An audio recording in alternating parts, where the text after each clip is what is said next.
खुलुमबाय बेयो बड'लेण्ड इंखं टेलिभिजन दिनै 23 फेब्रुवारि 2023 बृहस्पतिबार खालि सानसेनि परादखौ नोंथांमोननि खाथियाव लाबोदों आं सदानन्द दैमारिया।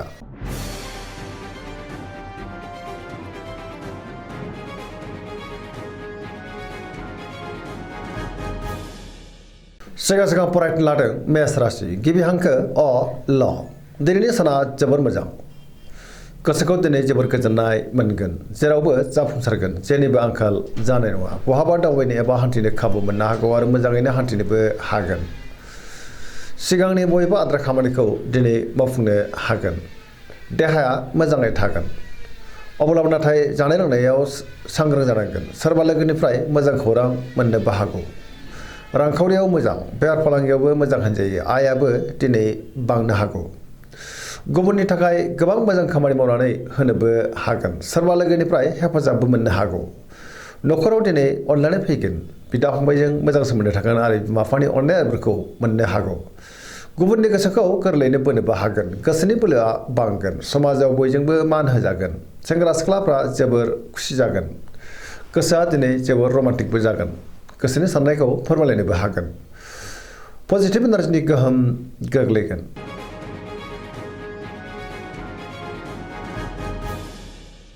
वृष राशि गिबि हांखो इ उ ब दिनैनि साना मोजां आरो गाज्रिनि गेजेरजों बाबेनलांगोन गोसोखौ दिनै जोबोर उसुखुथु मोननो हागौ गोजोननि आंखाल जानोबो हागौ गोसोनि बोलोआ लोरबां जागोन मावनो लानाय खामानिखौ मावफुंनो हागोन अब्लाबो नाथाय माबा नङा माबा मोनसे गोरोन्थि जालांनोबो हागौ रांखावरियाव मोजां अब्लाबो नाथाय खरसायाबो बांगोन बेफार फालांगियाव मोजां होनजायो न'खराव दिनै बिसि फिसायनि गेजेराव एना एनि फैनोबो हागौ सोरजोंबा रायखोमा जानोबो हागौ देहाया दिनै मोजाङै थागोन अब्लाबो नाथाय जानाय लोंनायाव सांग्रां जानांगोन लोगोफोरनिफ्राय हेफाजाब मोननो गोब्राब जागोन गोसोनि साननायफ्रा दिनै देबर नांनो हागौ नेगेटिभ एनार्जिनि गोहोम गोग्लैगोन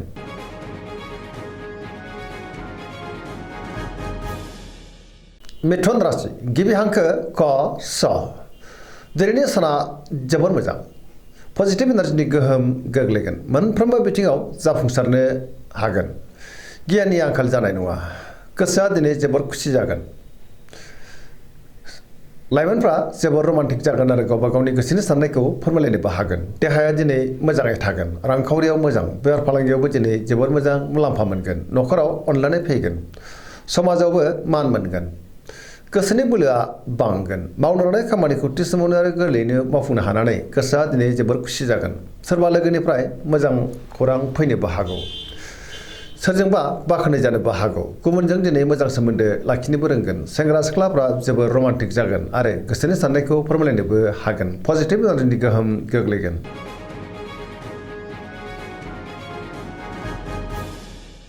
कर्कट राशि गिबि हांखो ड ह दिनैनि साना जोबोर मोजां गोसोखौ दिनै जोबोर गोजोननाय मोनगोन सोरबा लोगोनिफ्राय मोजां खौरां फैनोबो हागौ गोसोनि साननायखौ गुबुननो फोरमायनोबो हागोन गोसोआव दिनै पजिटिभ साननाय फैगोन गोथों आरो गोग्गो साननो रोंगोन गियाननि आंखाल जानाय नङा मावनो लानाय खामानिखौ मावफुंनो हागोन रांखावरियाव मोजां अब्लाबो नाथाय खरसाया बांनो हागौ बेफार फालांगियाव मोजां होनजायो न'खराव बिसि फिसायनि गेजेराव अनलायनाय फैगोन बिदा फंबायजों मोजां सोमोन्दो थागोन समाजाव बयजोंबो मान होजागोन देहाया मोजाङै थागोन अब्लाबो नाथाय जानाय लोंनायाव सांग्रां जानांगोन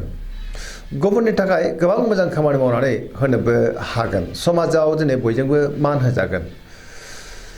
सोरबा लोगोनिफ्राय मोजां खौरां मोननानै गोसोखौ दिनै बांसिन गोजोननाय मोनगोन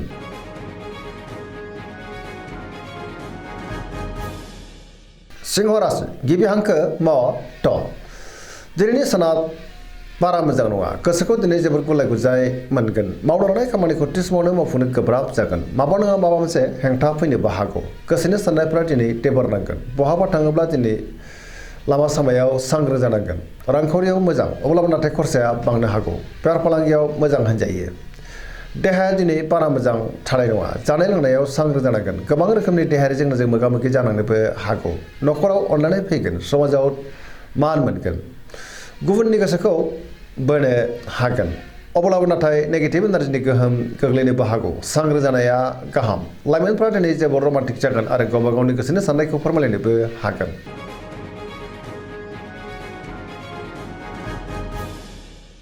कन्या राशि गिबि हांखो प ट दिनैनि साना मोजां आरो गाज्रिनि गेजेरजों बाबेलांगोन गोसोआव दिनै नेगेटिभ साननाय फैनोबो हागौ गोथों आरो गोग्गो साननो रोंनाय नङा गियाननि आंखाल जागोन रांखावरियाव बारा मोजां नङा नाङा फाङा खरसाया बांनो हागौ बेफार फालांगियावबो खहा जानांनोबो हागौ देहाया मोजाङै थागोन अब्लाबो नाथाय जानाय लोंनायाव सांग्रां जानांगोन न'खराव अनलायनाय फैगोन सोरजोंबा रायखोमा जानो हागौ सोरबा सुथुरनि गाज्रि नोजोर गोग्लैनोबो हागौ सोरजोंबा रायखोमा जानानै दिनै गोसोआ जोबोर दुखुबो मोननो हागौ नेगेटिभ एनार्जिनि गोहोम गोग्लैगोन लाइमोनफ्रा जोबोर आला खाला जागोन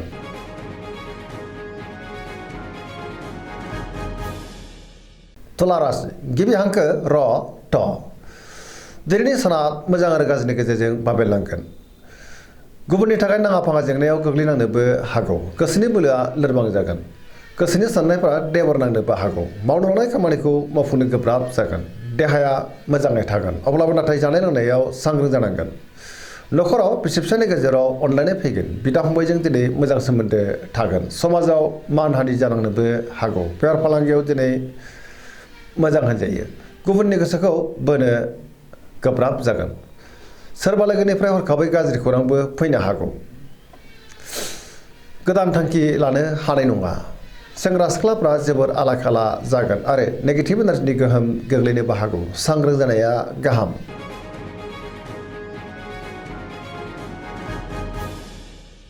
वृश्चिक राशि गिबि हांखो न स दिनैनि साना जोबोर मोजां गोसोनि साननाया जाफुंगोन गोसोआव दिनै गोथों आरो गोग्गो साननाय फैगोन गियाननि आंखाल जानाय नङा पजिटिभ एनार्जिनि गोहोम गोग्लैगोन समाजाव लोगो लेवा बांगोन सोरबा गोदान लोगोजों बहाबा लोगो मोनज्लायनो हागौ गोथों आरो गोग्गो साननो रोंगोन मावनो लानाय खामानिखौ थि समावनो आरो गोरलैयैनो मावफुंनोबो हागोन गुबुननिफ्राय थोजासे हेफाजाब मोननोबो हागौ गोसोनि साननायफ्रा मोगथाङाव जाफुंगोन समाजाव बयजोंबो मान होजागोन न'खराव दिनै अनलायनाय फैगोन रांखावरियाव मोजां अब्लाबो नाथाय खरसाया बांनो हागौ बेफार फालांगियाव मोजां होनजायो देहाया दिनै मोजाङैनो थागोन गुबुननिफ्राय थोजासे हेफाजाब मोननोबो हागौ फरायसाफ्रा दिनै फरायनायाव गोसो दुंखांगोन आरो मोजां फिथाइ मोनगोन लाइमोनफ्रा दिनै जोबोर रमान्टिक जागोन आरो गावबा गावनि गोसोनि साननायखौ फोरमायलायनोबो हागोन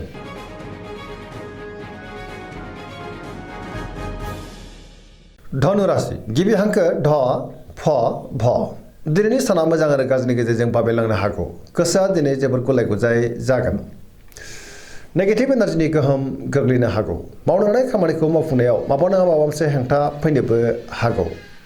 गोसोनि साननायफ्रा दिनै देबर नांगोन रांखावरियाव बारा मोजां नङा नाङा फाङा खरसाया बांनो हागौ बेफार फालांगियावबो बारा मोजां नङा होनजायो गुबुनजों थगायजानोबो हागौ समाजाव नाथाय मान मोननो हागोन बहाबा हान्थिब्ला दिनै मोजाङैनो हान्थिनो हागोन देहाया मोजाङै थागोन अब्लाबो नाथाय जानाय लोंनायाव सांग्रां जानांगोन न'खराव अनलायनाय फैगोन बिदा फंबायनिफ्राय हेफाजाब मोननो हागौ लाइमोनफोरनि गोसोआ दिनै जोबोर रमान्टिक जागोन आरो गावबा गावनि गोसोनि साननायखौ फोरमायलायनोबो हागोन फरायसाफ्रा दिनै फरायनायाव गोसो दुंखांगोन आरो मोजां फिथाइ मोनगोन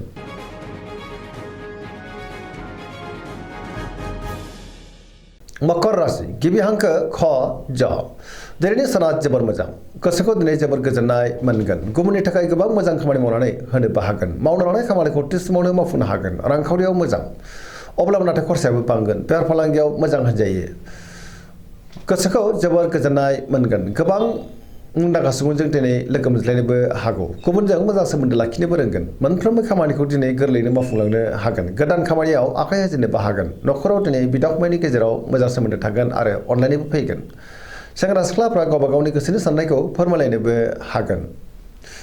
गुबुनजों मोजां सोमोन्दो लाखिनो हागोन फरायसाफ्रा दिनै फरायनायाव गोसो दुंखांगोन आरो मोजां फिथाइ मोननोबो हागोन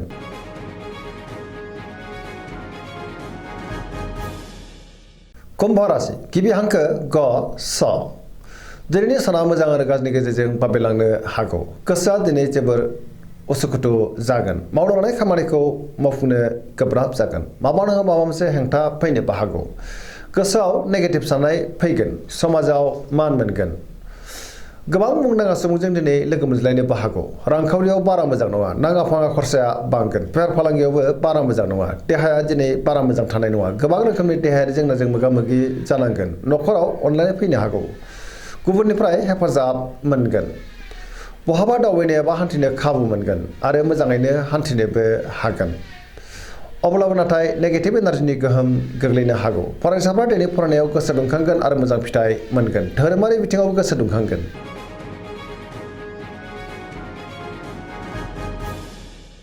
मीन राशि गिबि हांखो ड स